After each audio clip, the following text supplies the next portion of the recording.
एक जंगल में एक शेर रहता था। गीदड़ उसका सेवक था। जोड़ी अच्छी थी। शेरों के समाज में तो उस शेर की कोई इज्जत नहीं थी, क्योंकि वह जवानी में दूसरे शेरों से युद्ध हार चुका था। इसलिए वह अलग थलग रहता था। उसे गीदड़ जैसे चमचे की सख्त जरूरत थी, जो 24 घंटे उसकी चमचागिरी करता रहता था। गीदड़ को बस खाने का जुगाड़ चाहिए था। पेट भर जाने पर गीदड़ उस शेर की वीरता के ऐसे गुण गाता कि शेर का सीना फूलकर 2 गुना चौड़ा हो जाता था। एक दिन शेर ने एक जंगली सांड का शिकार करने का साहस कर डाला। सांड बहुत शक्तिशाली था। उसने लात मारकर शेर को दूर फेंक दिया और जब वह उठने को हुआ तो सांड ने फा फा करते हुए शेर को सींग से एक पेड़ के साथ रगड़ दिया। वह किसी तरह जान बचाकर भागा। शेर सींगों की मार से काफी जख्मी हो गया था। कई दिन बीते, परंतु शेर के जख्म ठीक नहीं हो रहे थे। ऐसी हालत में वह शिकार नहीं कर सकता था। स्वयं शिकार करना गीदड़ के बस का नहीं था। दोनों के भूखे मरने की नौबत आ गई थी। शेर को यह भी भय था कि खाने का जुगाड़ समाप्त होने के कारण गीदड़ उसका साथ न छोड़ दे।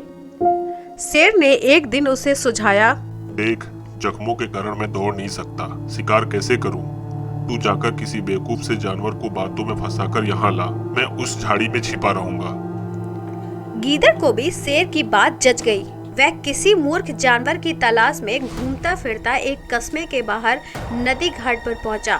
वहां उसे एक मरियल सा गधा घास पर मुंह मारता नजर आया। वह शकल से ही बेवकूफ लग रहा था। गीदड़ गधे के निकट जाकर बोला, पाए लगू चाचा, बहुत कमजोर हो गए हो, क्या बात है? गधे ने अपना दुखड़ा रोया। क्या बताऊं भाई, जिस धोबी का मैं गधा हूँ वह बहुत क्रूर है। दिन भर ढुलाई करवाता है और चारा भी कुछ नहीं देता। गीदड़ ने उसे न्योता दिया, चाचा मेरे साथ जंगल चलो, वहाँ बहुत हरी हरी घास है, खूब चरना और सेहत बनाना। गधे ने कान फड़फड़ाए। राम राम, मैं जंगल में कैसे रहूंगा? जंगली जानवर मुझे मारकर खा जाएंगे। चाचा तुम्हें शायद पता नहीं है, जंगल में एक बगुला भगत जी का सत्संग हुआ है। उसके बाद सारे जानवर शाकाहारी बन गए हैं।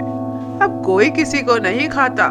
गीदड़ ने कान के पास मुंह ले जाकर दाना फेंका और बोला, चाचू पास के कस्बे में बेचारी गधी भी अपनी धोबी मालिक के अत्याचारों से तंग आकर जंगल में आ गई है। वहाँ हरी हरी घास खाकर खूब लहरा गई है। तुम भी उसके साथ घर बसा लेना। गधे के दिमाग पर हरी हरी घास व घर बसाने के सुनहरे सपने छाने लगे। वह गीदड़ के साथ जंगल की ओर चल दिया। जंगल में गीदड़ गधे को उसी झाड़ी के पास ले गया जिसमें शेर छिपा बैठा था। इससे पहले कि शेर पंजा मारता, गधे को झाड़ी में शेर की नीली बत्तियों की तरह चमकती आंखें नजर आ गई थी। वह डरकर भागा और भागता ही गया। शेर बुझे स्वर में गीदड़ से बोला, भाई इस बार मैं तैयार नहीं था, तुम उसे दोबारा लाओ, इस बार गलती नहीं होगी। गीदड़ दोबारा उस गधे की तलाश में कस्बे में पहुंचा। उसे देखते ही बोला, चाचा तुमने तो मेरी नाक ही कटवा दी। तुम अपनी दुल्हन से डरकर भाग गए। उस झाड़ी में मुझे 2 चमकती आंखें दिखाई दी थी, जैसे शेर की होती है। तो मैं भागता ना तो क्या करता? गधे ने शिकायत की। गीदड़ झूठ मूठ माथा पीट कर बोला, अरे चाचा, तुम भी निरे मूर्ख हो। उस झाड़ी में तुम्हारी दुल्हन थी। जाने कितने जन्मों से वह तुम्हारी राह देख रही है। तुम्हें देखकर उसकी आंखें चमक रही थी, तो तुमने उसे शेर समझ लिया। गधा बहुत लज्जित हुआ। गीदड़ की चाल भरी बातें थी ऐसी। गधा फिर उसके साथ चल पड़ा। जंगल में झाड़ी के पास पहुंचते ही शेर ने नुकीले पंजों से उसे मार गिराया। इस प्रकार शेर व गीदड़ को भोजन मिल गया। इस कहानी से हमें यह सीख मिलती है कि दूसरों की चिकनी चुपड़ी बातों में आने की मूर्खता कभी नहीं करनी चाहिए। आज की कहानी आपको कैसी लगी हमें कमेंट बॉक्स में जरूर बताइएगा। ऐसी ही अच्छी कहानियों के लिए हमारे चैनल को सब्सक्राइब करें।